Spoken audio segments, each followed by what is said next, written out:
பைபிளில் தோற்றுப்போன ஒருவரின் ஒரு நிமிட ஜெபம் என்ன செய்தது தெரியுமா? சிம்சோன் இஸ்ரவேல் ஜனங்களுக்கு தேவனால் நியமிக்கப்பட்ட நியாயாதிபதி. அவர் நசிரேய விரதம் கொண்டபடியினால் அவருடைய அதீத பலம் தேவனிடமிருந்தே வந்தது.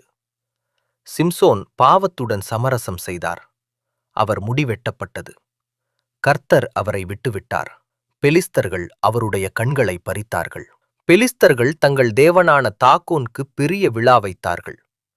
சிம்சோனை கிண்டல் செய்ய அந்த வீட்டிற்கு அழைத்தார்கள். அவர்கள் உண்மையான தேவனை அவமதித்தார்கள்.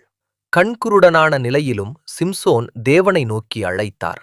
சிம்சோன் அந்த வீட்டின் இரு பிரதான தூண்களை பிடித்தார். முழு வீடும் இடிந்து விழுந்தது. சிம்சோன் மரணமடைந்தார்.